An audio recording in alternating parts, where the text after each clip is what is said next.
Hi, I'm Donna Jordan from Jordan Fabrics. Today I'm going to show you how to make a quilt called All Wrapped Up. It's got this cute little dog and he is just wrapped around and around the quilt. Now this is a group of fabrics that Moda's printing, but they're not going to be ready till I think October or November, but I'm just itching to get the pattern made. So I'm going to use a strip set here. I have these nice wild batiks and I think they will just make an excellent looking dog. So I'm going to ask Matt to help me pick out a fabric for the dog's face and tail end there. So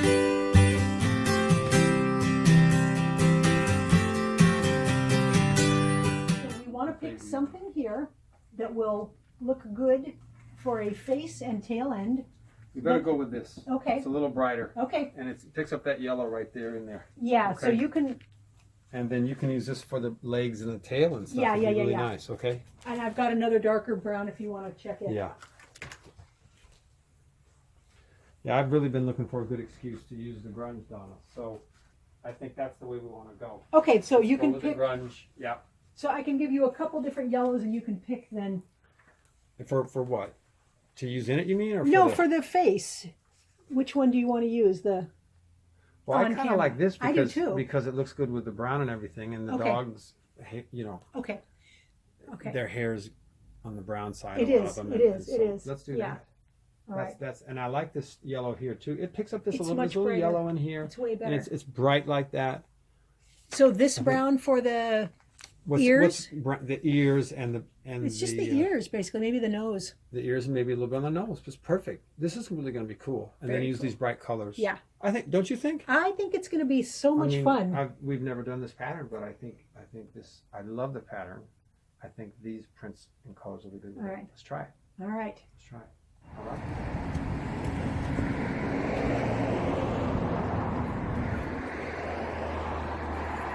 Here are the fabrics we decided on.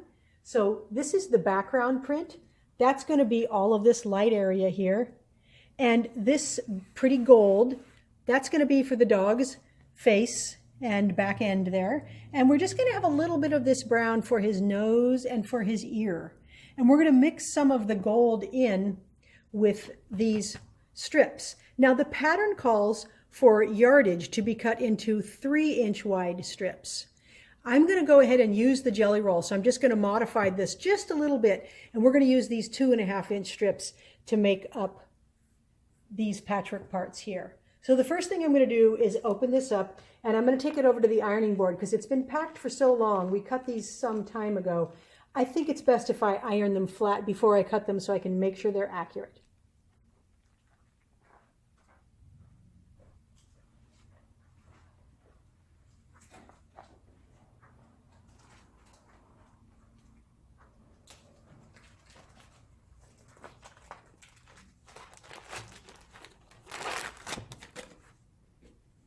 This is a really bright, cheerful group of batiks, and I think this is just going to make a wonderful dog. So they are quite flat, but sometimes I like to just open them up, and especially if they've been rolled, they tend to wrinkle a little bit, and there's always this wrinkle in the middle. So it's a matter of preference, but you might want to just flatten them out a little bit before you start cutting. This strip set has got 2 strips of each fabric, and sometimes you will like one of them a lot better. This one's a little bit centered more than that one, so I think I'm going to use this one. I don't need all of the strips, so I'm just looking and seeing, does it make any difference? Is one better looking than the other? And then I will use that one. So again here, this one's a little bit deeper blue and seems to be centered better, so I'm going to use this one. I like that one a little better. So I'll often go through and do that and see if, do I like this one best? Do I like that one best? Because I've got probably twice as much fabric as I need here. So I'm just going to go ahead and iron these, and I actually am going to keep them folded because I'm just going to cut 2 pieces from every strip. So I can keep it folded and just make sure it's flat. So I'm actually just going to give those a quick pressing like that. Now these can go over to the cutting table and we will check our pattern and get started. All I need to do with all these strips is cut them into 7-inch lengths. and I'm going to need 4 from each one. So I'm going to put these on one of the lines here, and I'm just going to layer them up a little bit. So I'll probably cut 4 layers at a time, and I can put some more here, and that way I can cut quite a few all at once. I've got these all lined up on the cutting mat, so I'm going to line up my ruler with lines on the cutting mat and make a nice fresh cut here. Now I'm going to cut a 7-inch piece, so here's the 7. And again, I'm lining up with the lines on the background there. And then another 7. And I like to just use my hand weight to hold this here. If I was making a really long cut, I would put one of my dumbbells up there. But with something this short, I've got enough power to hold that down. Okay, we don't have much left over, but we will put this aside. We may think of something fun for that. So I'm going to continue and cut the rest of the pieces now. I've got all the pieces cut out for the dog's body. This is very straightforward cutting. That was really, really quick. Now for the background, there's a lot of different pieces in different sizes. So I've already gone ahead and cut them out, and they're all laid out here on the table. You just follow the pattern and cut every size that it says there. It looks like a lot of work, but there's only 1 or 2 of each piece. It goes really fast. So all these light ones are the background. This is going to be the ear and the little teeny nose. And then these are the dog's face and legs and back end. And so follow the pattern closely. And I'm now going to show you how to start sewing. I think we'll start with the face. I think that's going to be the most fun. I'm kind of anxious to see what that looks like. We're going to start sewing on the dog's face here. I probably won't be able to show you every step, but I want to show you enough of the steps so you can understand the procedures we're using. So I've picked up the pieces that the pattern told me to get, and I've marked diagonally on the back of these 2. And now I'm going to stitch this one right on the drawn line, and then I'm going to stitch this one right on the drawn line. So I'm just going to carefully take it over here. I've got the corners lined up, and I'm just going to stitch right on the marking.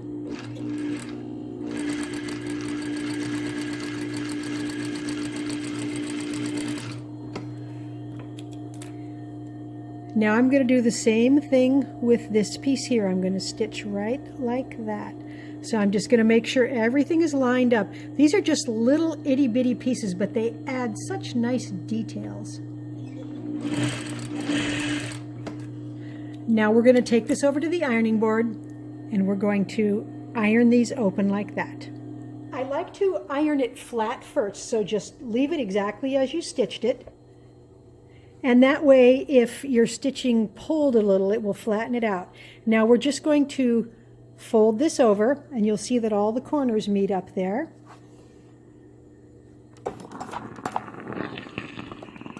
Same thing with this corner. We're just going to fold it right over and then press it.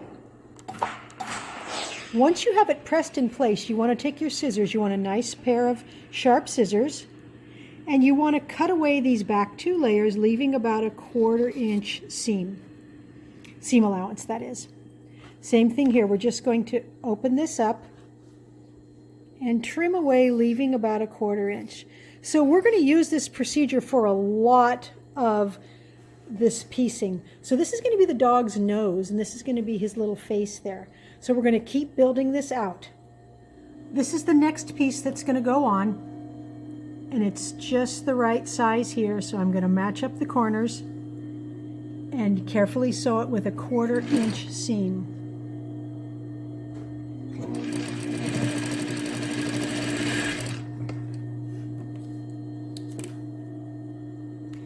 And then I think it's probably going to get pressed this way. I'm going to take it back over to the ironing board and press it nice and flat.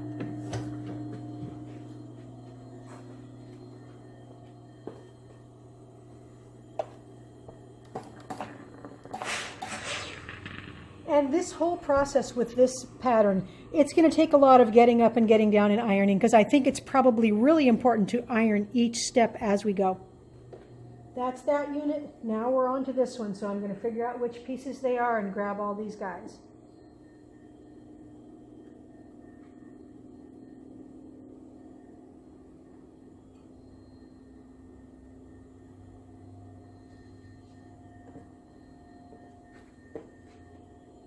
So we need to draw a line on the back of these guys here.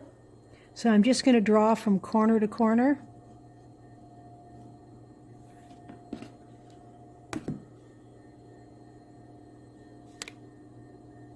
You can use a pencil. I've got a friction pen right now, and this is really nice because when you put your hot iron on it, it completely disappears.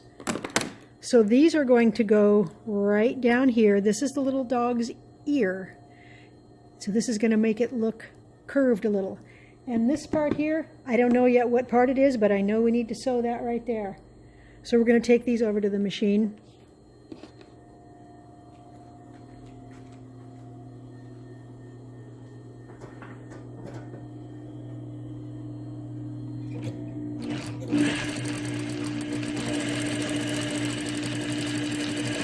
You just have to be careful that you make sure you have your squares turned whatever way the pattern shows, and then line everything up very carefully.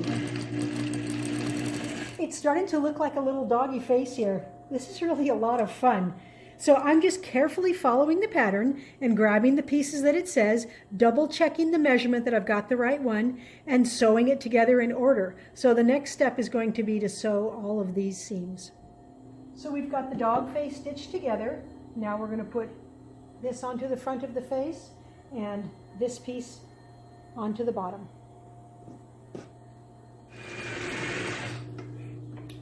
All right, this is all of the dog's face, and now we're going to work on the patchwork body.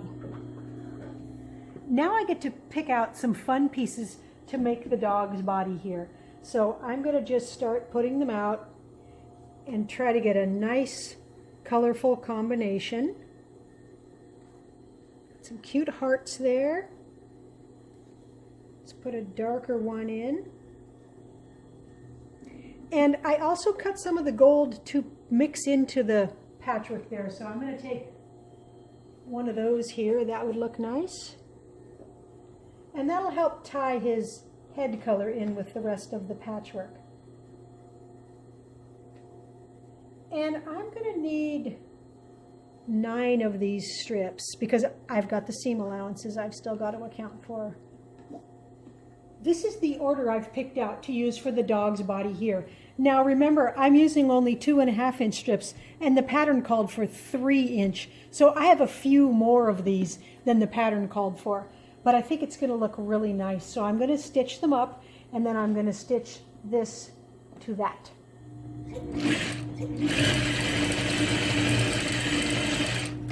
Now I'm going to need to make my seams slightly bigger than 1/4 inch because the pieces I have, since they're 2.5 inches cut, the math doesn't work out exactly the same as if I'd had the 3 inch cut pieces. So I'm just going to take each seam a little bit deeper. And then when I'm done, it should fit onto the plain piece just perfectly. This is the last piece. And I've been finger pressing all of the seams to one side. That'll keep it nice and flat. And I am going to iron it, but let's see if it fits.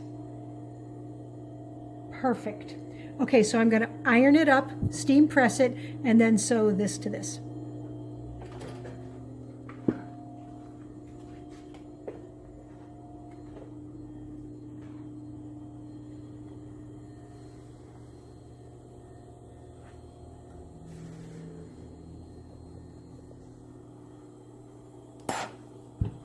All right, this goes right here. Looks very nice. I almost forgot. I need to put this little square right in the corner here, and once it's stitched on, it's going to make a continuous line right there. So right down here where this seam is, if I was to roll it open, we're going to want this to make one long line. So I'm going to want to stitch it right where they come together. I'm just going to stick a pin in there to make sure I hit it.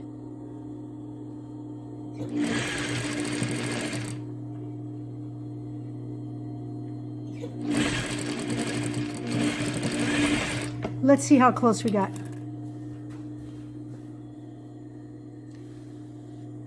Not perfect, but pretty good.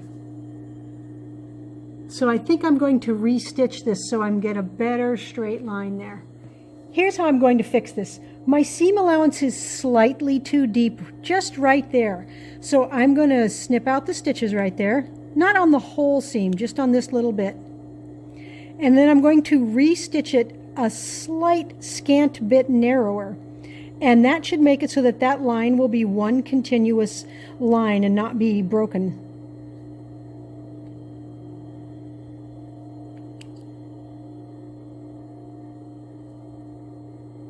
Okay, that's probably enough there. So I'm going to restitch. A little narrower.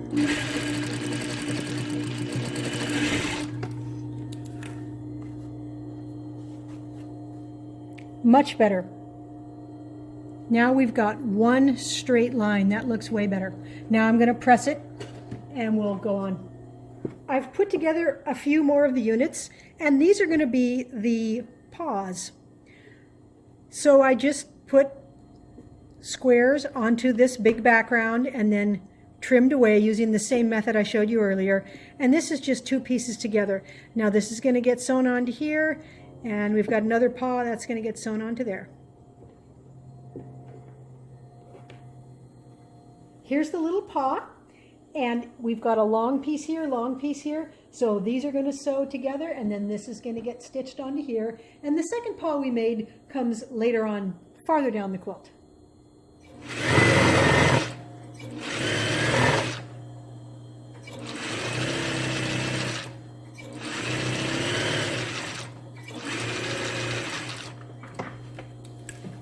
We have the whole top of the dog done here. We'll iron that up, but we've got his head, we've got his little paw. Now we're going to follow the rest of the pattern because we've got some more patchwork stripes to do. That part will go really fast. Then I'll finish it up and get all the rows together and we'll get it on the quilting machine.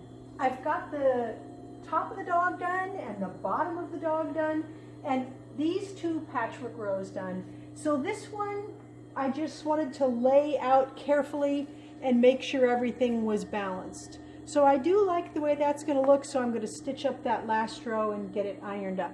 Then we'll be ready to put all these rows together.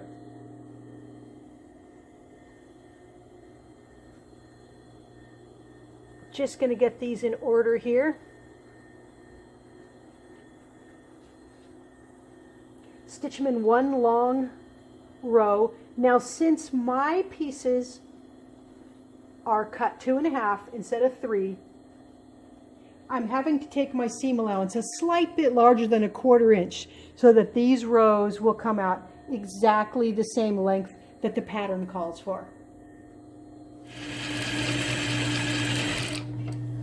So my seam is just slightly over 1/4 inch, and I'm going to finger press these all to one side, and then when I have the whole row done, I'll measure it, and if it's slightly too big still, I can always cut off a scant bit off of each side.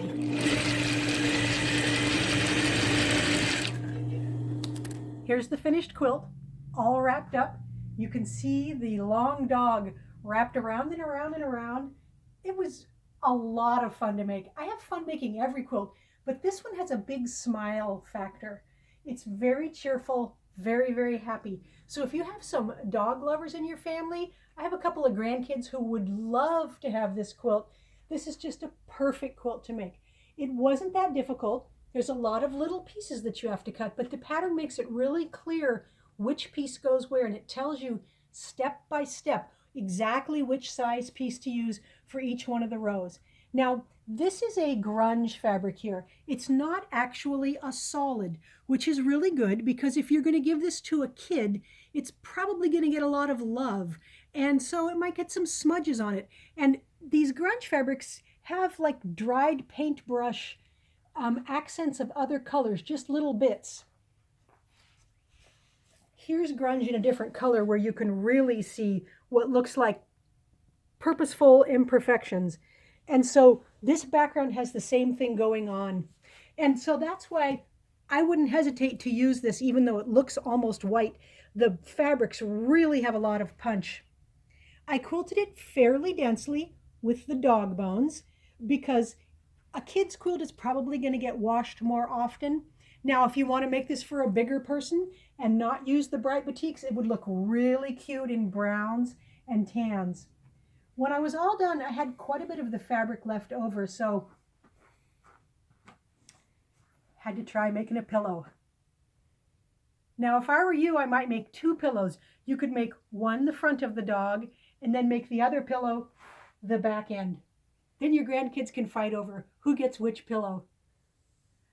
Thanks for watching the video today and have a lot of fun making your all wrapped up quilt.